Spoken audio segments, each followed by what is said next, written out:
자, 반갑습니다. 한국사입니다. 오늘은 지난번 제가 설문조사 뒤에다 붙이기도 했고요, 단톡방으로 올리기도 했습니다. 그래서 여러분들이 제1차 세계대전과 러시아 혁명을 다시 복습 강의로 제공할 것을 요청해 가지고, 이왕 제가 이전 거를 그냥 옮겨 놓는 거는 재미가 없으니까 새롭게 제가 다시 촬영을 해서 올려드리는 걸로 하겠습니다.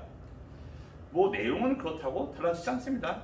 그래서 이전 거를 봐도 되고 이번에 새로 올리는 거를 봐도 좋습니다. 큰 차이가 없어요.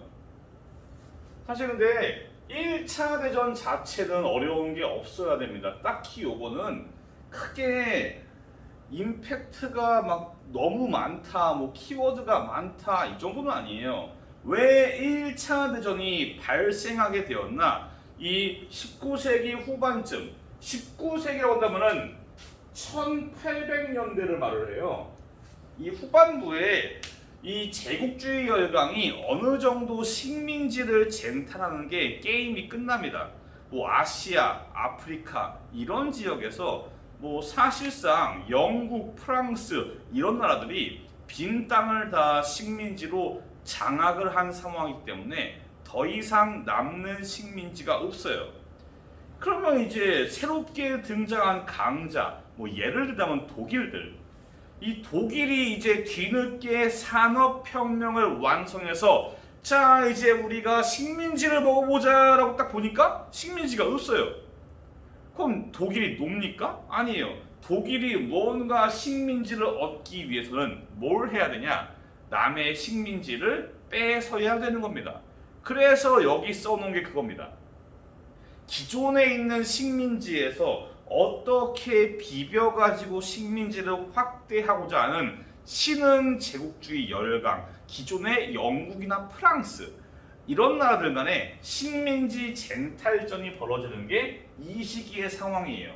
이 국가마다 이런 입지와 차이, 그런 복잡한 이유들로 당시의 유럽은 두 가지의 파벌로 형성이 되게 됩니다. 삼국 동맹, 독일, 오스트리아, 이탈리아가 있고요. 삼국 협상, 영국, 프랑스, 러시아 이렇게 나뉩니다. 이 삼국 동맹의 주된 축은 독일이고, 삼국 협상은 다 비슷비슷한 과거 기존의 강자의 러시아도 플러스된 느낌이에요. 이 둘 다 외우기 어려우니까 한 삼국 동맹 정도만 외우시고 나머지가 아니다 싶으면은 삼국 협상. 이 여러분들이 학습할 때 두 가지에 대비되는 것이 나올 때 한 가지만 외워버리는 것도 나름대로 괜찮은 방법이에요. 이런 시대적인 배경 속에서 1차 대전의 불길이 화르륵 타오른 것은 발칸반도예요. 발칸반도는 여기가 발칸반도입니다. 원래 여기는 오스만 제국이 여기까지 지배하고 있었는데, 이 오스만 제국이 점점 힘을 상실하면서 여러 국가들이 독립을 합니다. 이 독립을 하는 상황에서 여러 가지 국가가 발생하는데, 이 국가들은 각각의 인종과 종교가 달라요. 민족이 다르고 종교가 다르고 지금도 마찬가지예요. 그래서 이쪽 지역은 분쟁이 많은 지역입니다. 이렇게 여러 국가가 독립을 한 상황에서 크게 이 국가들을 관통하는 하나의 정신이 있는데, 민족 간의 연대예요. 오스트리아가 주도하는 게르만족의 연대, 세르비아와 러시아, 물론 슬라브계의 제일 큰 형님은 러시아지만은 요 발칸반도에서 슬라브의 연대를 주장하는 세르비아, 이렇게 오스트리아, 러시아 혹은 오스트리아, 세르비아 이런 식으로 게르만주의와 슬라브주의, 게르만주의의 연대, 슬라브족의 연대, 이런 식의 민족 간의 연대가 충돌하는 상황입니다. 세르비아는 위치가 내륙 지역이에요. 항구가 없습니다. 그런 상황이니까 세르비아는 바다로의 진출을 위해서 해안 지역을 차지하고 싶은데 만만한 게 가만히 보니까 알바니아. 세르비아는 알바니아를 획득해서 해안으로 진출한 것을 목표로 했는데 이거를 오스트리아가 반대해서 오스트리아가 세르비아의 알바니아 확보를 중간에 차단을 해서 결국 먹지 못하고 오히려 알바니아를 오스트리아가 꿀꺽 먹어버립니다. 이러니까 세르비아는 누구에 대한 불만이 커지냐? 자기들의 해안 진출, 해상 진출을 가로막은 오스트리아에 대한 반감이 늘어날 수밖에 없는 거죠. 전마들만 아니었으면 내가 해안가로 나가는데 전마가 나를 방해하고 오히려 알바니아를 먹어버렸네? 짜증나. 이러면서. 이런 상황 속에서 발생하는 게 사라예보 사건, 키워드죠.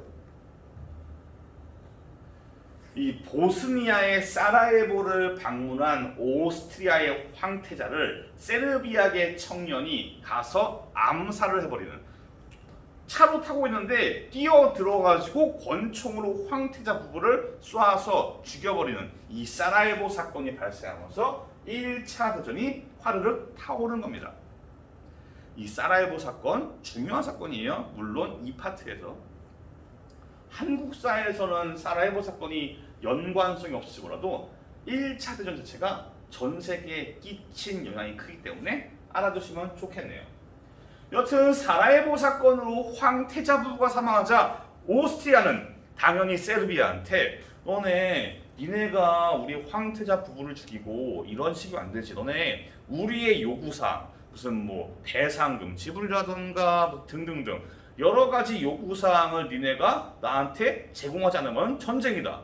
최후 통첩을 갈기지만은 세르비아가 처음에는 할까 하다가 뒤에 봐주시는 러시아 큰 형님이 있으니까 세르비아가 러시아 백을 믿고 우리 안에 꼬우면 들어와 이런 식으로 이제 오스트리아의 최후 통첩을 거부해버리고 그러자 오스트리아가 그러면 전쟁이다 라고 해서 오스트리아가 세르비아한테 선전포고를 하면서 전쟁이 시작되는 겁니다. 이 파트 어려운 거 딱히 없습니다. 1차 대전이 어떠한 배경 속에서 등장을 하게 되었나, 그리고 이제 어떠한 사건이 촉발되어서 전쟁의 불길이 타올랐나 라는 겁니다. 이제 오스트리아가 세르비아에게 선전포고를 때리니까 러시아, 슬라브계의 큰형님 러시아가 이제 오스트리아랑 싸우기 위해서 총동원령을 내요. 예입니다.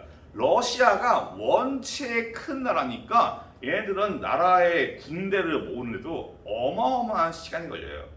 총동원령을 때리자 이거 러시아가 오스트리아를 치네? 그러면 게르만족의 형제인 우리가 있을 수가 없지. 이건 못 참지. 라고 하면서 독일이 전쟁에 개입하고, 그리고 삼국 협상국이었던 프랑스랑 영국도 여기에 참여를 하면서 이제 전쟁이 점점 커지고, 유럽 내에서 불타오르던 전쟁에 일본과 중국이 끼어들면서 동아시아까지 확대되는 명실상부한 세계 대전의 모습이 보입니다.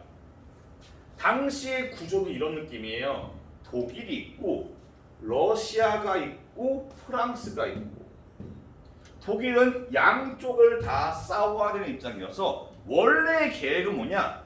프랑스를 빠르게 조져버리고 여기를 심하게 한 다음에 모든 병력으로 러시아랑 싸운다. 서부전선 빨리 마무리 짓고 동부로 간다 라는 게 계획인데, 프랑스가 너무 잘 막아서 중간에 멈춥니다.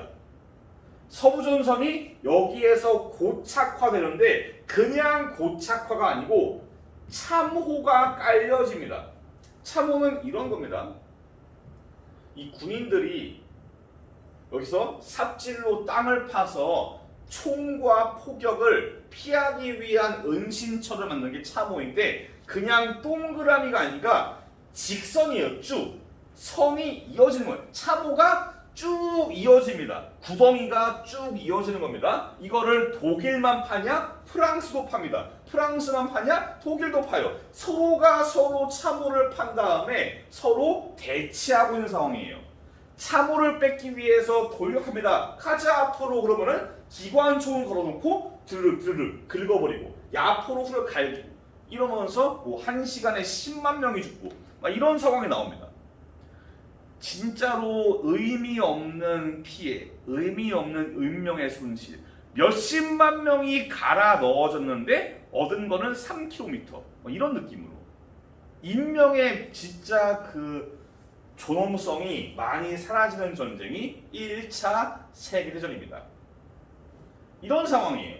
서부전선은 완전히 멈춘 상황입니다. 근데 이 와중에서 서로가 서로를 대치하는데 독일이 가만히 보니까 프랑스랑 영국 애들이 물자가 매우 풍족하단 말이죠. 어이가 없는 거라. 가만히 보니까 미국이 장사를 하고 있어요. 미국은 원래 중립국인데 여기다가 끼어들어가지고 헤헤 한몫해야지 이러면서 물자를 팔아서 돈을 벌고 있어요. 근데 그 물자는 주로 영국과 프랑스, 특히 영국에 많이 판매를 합니다.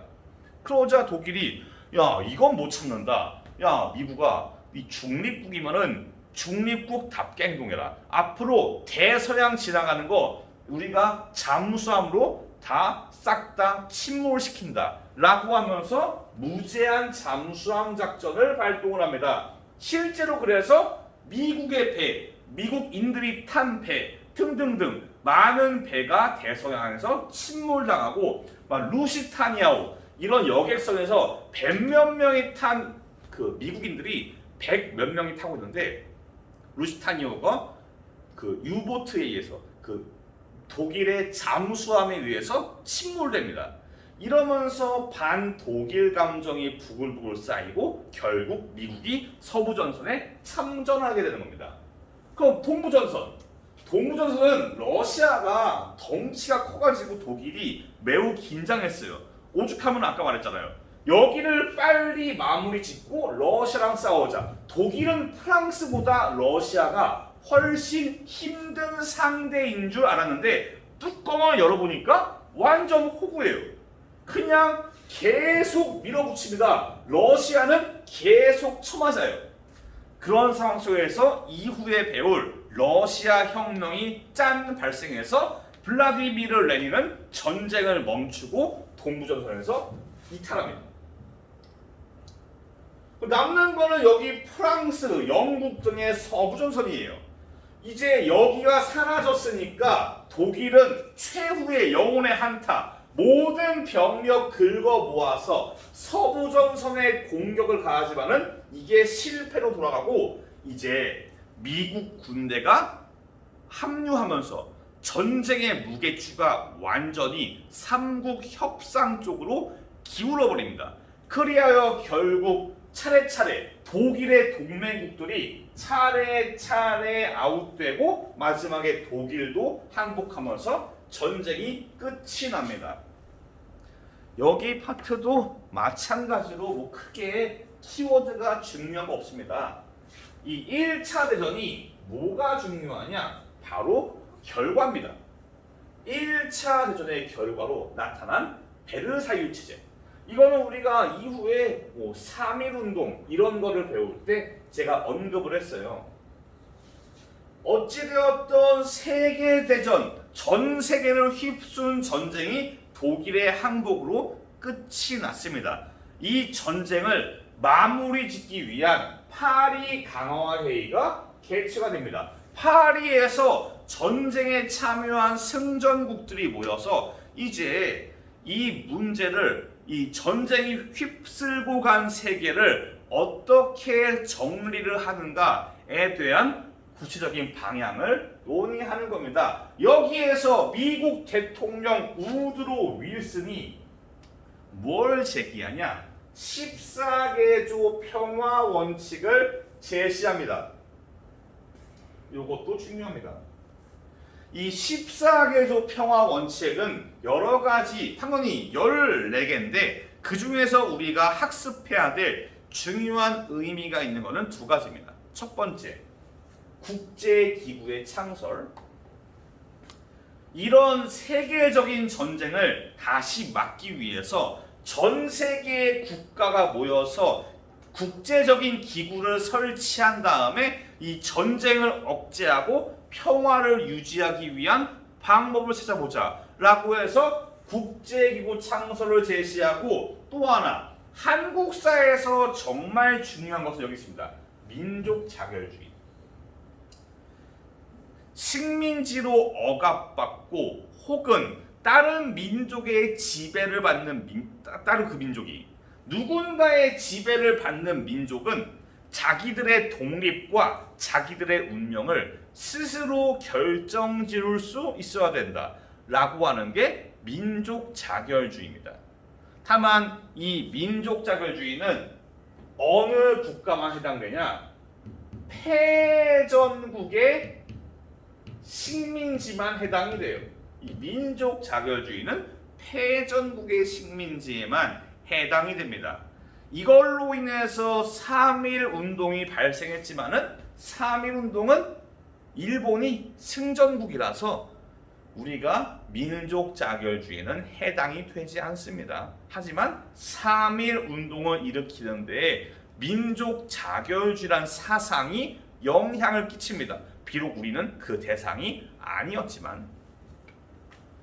그리고 이제 파리 강화회의 이후에 이 패전국, 아까 봤던 오스만 제국, 오스트리아 헝가리, 그리고 독일, 이런 패전국과 승전국들이 따로 별도로 하나하나씩 만나서 개별적인 조약을 체결하는데, 가장 유명한 거는 독일과 맺은 베르사유 조약이에요.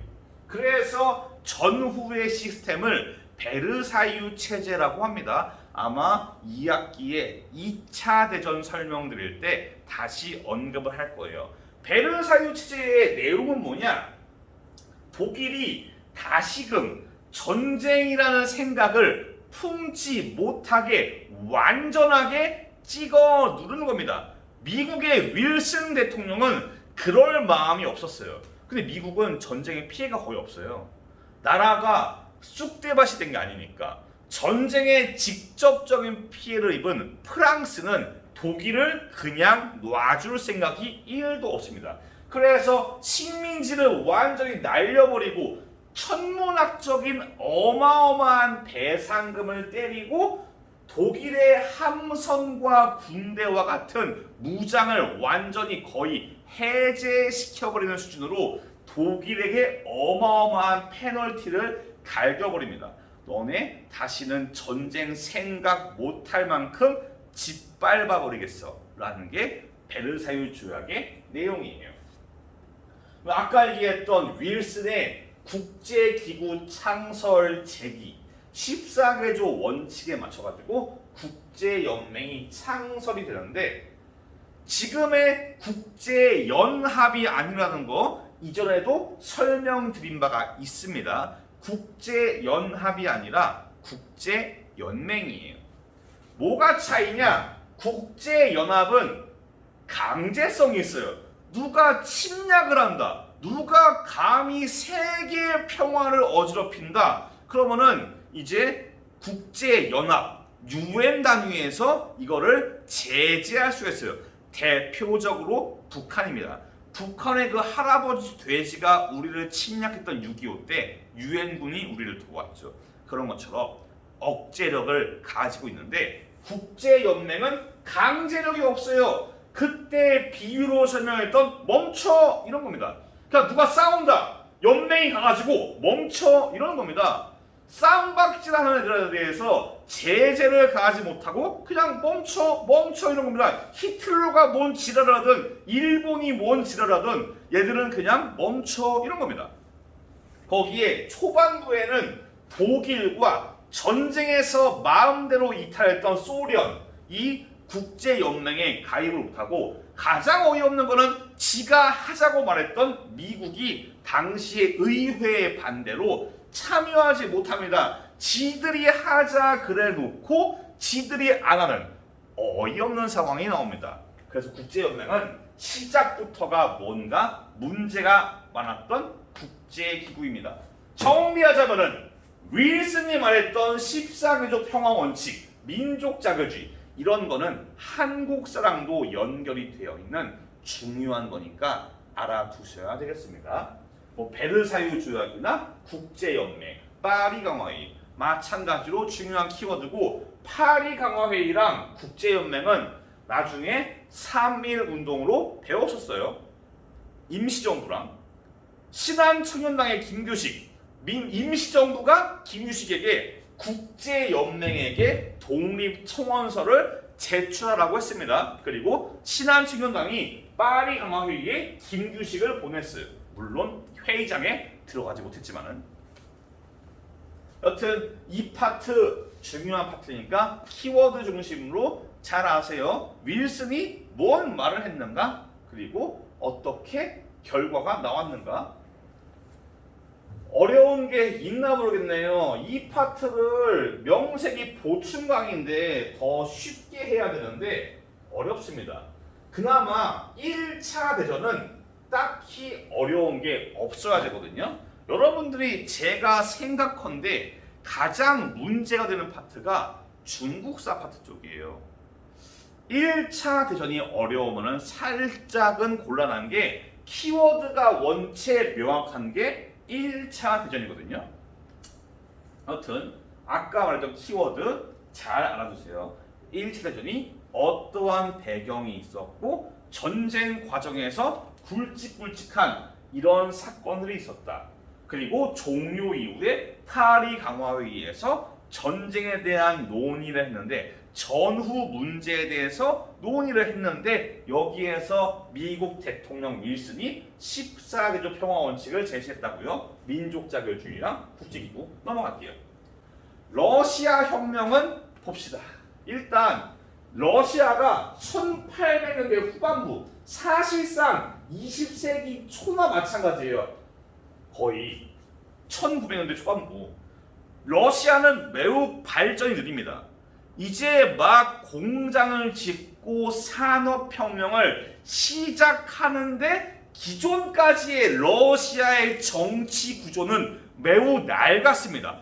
황제가 모든 것을 지배하는 아주 구닥다리의 정치 형태예요. 짜르, 러시아의 황제인 짜르가 모든 것을 지배하는 전제적인 시스템입니다. 그래서 내부에서 이렇게 언밸런스한 상황이 발생을 해요. 러시아 내부에서 충분히 문제가 촉발될 수 있는 여건이 나왔다는 겁니다. 그런데 1904년과 5년 사이에 러일 전쟁에서 계속 패배합니다. 계속 패배해서 전쟁 비용은 나가고 경제도 어려워지고 팔다리 잃어버린 상위 군 용사들이 오고 나라가 개판이에요. 전쟁에 너무 많은 비용을 들이니까 나라 경제가 어려워지고 당시에 민중들이 저기요 짜르 황제님 빵과 우유를 주세요라고 하면서 평화로운 시위를 상트페테르부르크에서 하지만은 이거에 대해서 짜르가 총을 갈겨버리는 피해 일요일 사건이 발생합니다. 평화로운 시위에 무력 진압을 끼얹어 버려요. 여기에 분노한 러시아의 민중들이 각지에서 봉기를 일으키자 알았다 내가 잘못했다. 러시아 개혁하자 라고 짜르가 개혁을 약속을 해요. 하지만 실제로는 거의 안 합니다. 그냥 시간 벌기용 구색 맞추기 개혁 약속이에요. 이러던 상황에서 앞서 배웠던 1차 대전에 러시아가 끼어들었지만은 계속 줘 털립니다. 아까 말했어요. 전쟁 비용이 계속 많이 들어가니까 나라 꼬라지가 개판이고 경제 위기가 너무 크게 옵니다. 극복이 되지 않아요. 결국 상트페테르부르크의 노동자들이 봉기를 합니다. 봉기하고 시위해서 결국 노동자와 병사들이 소비에트를 결성해서 짜르를 타도해버리고 임시정부를 수립해요. 이게 3월 혁명입니다. 앞서 본 것처럼 두 가지의 문제예요. 러시아는 전쟁을 하고 있었고 경제는 곱창이 났어요. 임시정부는 이 두 가지를 해결을 해야 되는 게 당면 과제인데 해결하지 않습니다. 전쟁 계속하고요. 개혁 그런 거 없어요. 임시정부에 실망한 사람들, 특히 혁명가 블라디미르 레닌이 강경파인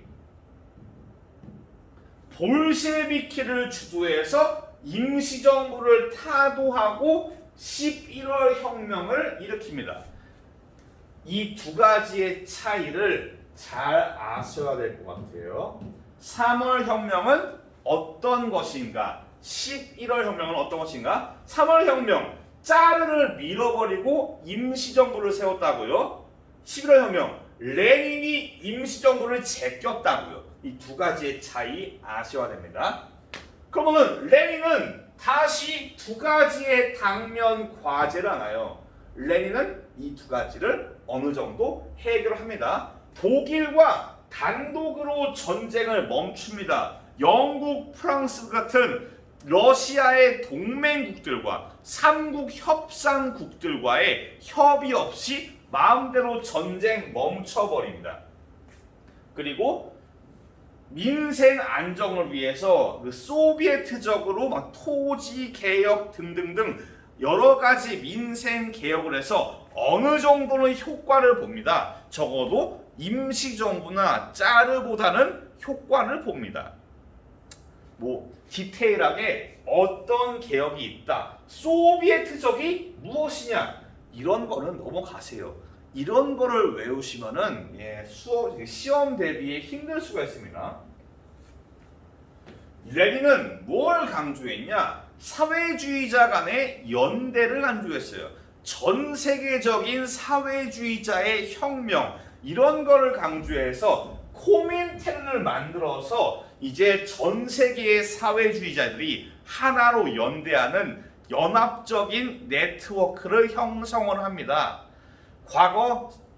과거라기보다는 신간회를 배울 때 제가 코민테른의 지시가 있었다라고 했어요. 전 세계적인 네트워크지만은 맨 위에는 러시아의 코민테른이 있는 겁니다. 그래서 이제 러시아 옆에 막 우크라이나, 벨로루시, 무슨 스탄 여러 국가들이 있어요. 그 지역의 소비에트들과 연합해서 연방을 만드는 게 소비에트 사회주의 공화국 연방, 줄여서 소련입니다. 소련 이름 정도는 아셔야 됩니다. 나중에 2학기 때도 소련이 나오긴 합니다. 당장 소련 군대가 해방 이후에 북한 지역을 들어왔고 그 김일성 돼지 이 양반을 북소련이 후원해줬잖아요. 그래서 알아두시면 좋을 것 같아요. 여튼 러시아 혁명, 두 가지 혁명의 차이, 그리고 레닌이 혁명 이후에 이 두 가지 문제를 해결하기 위해서 이런 것들을 했고, 레닌이 중시하는 게 사회주의적인 연대였다고요. 아셨죠? 자, 넘어갈게요. 이제 중국입니다. 중국이 제가 말했지만은 여러분들이 어려울 수 있어요. 왜 그러냐? 교과서에서 건너뛰었거든요. 다시 설명합니다. 청이란 나라가 있었어요. 우리가 지난번에 배웠던 게 양무운동, 그리고 변법자강. 이거는 중간고사에 배웠습니다. 이 두 가지 개혁은 실패예요. 이 청나라의 개혁 노력들이 계속 실패로 돌아가니까 당시의 내부에, 청나라 내부에 혁명파들, 급진파들이 이 청나라의 꼬라지에 매우 실망합니다. 안 되겠다. 꼬라지가 개판이다. 그래서 신해 혁명을 일으킵니다. 그래서 중화민국을 세워요. 이게 순서가 약간 잘못됐습니다. 중화민국이 먼저 세워진다고 보시는 게 좋아요. 이 상황에서 청은 반란군이니까 당연히 이걸 진압하기 위해서 병사를 보냅니다. 군대를 보내요. 이 군대의 사령관이 위안스카이예요. 과거 갑신정변 때 김옥균을 짓밟았던 그 군대의 사령관입니다. 여튼 위안스카이가 당시에 청나라의 최고 원탑 장군이고 중화민국 애들이 사이즈를 재봐도 위안스카이를 제낄 수가 없어요. 그래서 사전에 야 면담을 해요. 야 위안스카이 씨 저기요 우리 그냥 좁혀지 말고 청나라 다 안 나오니까 그냥 깔끔하게 청 멸망시키는데 당신이 도와주면은 우리가 당신을 중화민국의 넘버 원탑으로 중국의 지배자로 앉힐게요 라고 약속해서 위안스카이가 권력 욕심이 있던 위안스카이가 오히려 돌아가서 청을 멸망시킵니다. 하지만 뭐 위안스카이가 혁명파도 아니고 급진파도 아니고 뭐 얘는 그냥 말 그대로 권력 욕심이에요. 자기 권력에 방해된다? 용서하잖아요. 중화민국의 혁명파들 자기의 독재 정권, 자기의 권력에 방해가 되는 놈들이에요. 그래서 다 제껴버리고 자기의 독재 정치를 강화합니다. 순서대로. 예. 이런 상황 속에서 1차 대전이 발생합니다. 일본은 원래 영국과 일본이 동맹이에요. 영국은 일본을 딱히 필요로 하잖아요. 하지만 일본은 산둥반도에 있는 독일이 차지한 지역들에 대해서 욕심을 내고 영국 형님들 저희가 도와드릴게요 라고 말하면서 말리든 간에 끼어들어서 독일이 차지한 산둥반도를 낼름 먹어버린 다음에 중국한테 독일이 가진 권리를 그대로 일본이 가져가는 것을 승인해라 라고 하면서 21개조 요구를 합니다. 여러 가지 내용이 있지만은 그 중에 대표적인 게 산둥반도를 차지한 일본이 그 권리를 인정해 달라는 겁니다. 말 그대로 중국이 땅을 띄워주는 거나 마찬가지예요. 일본한테.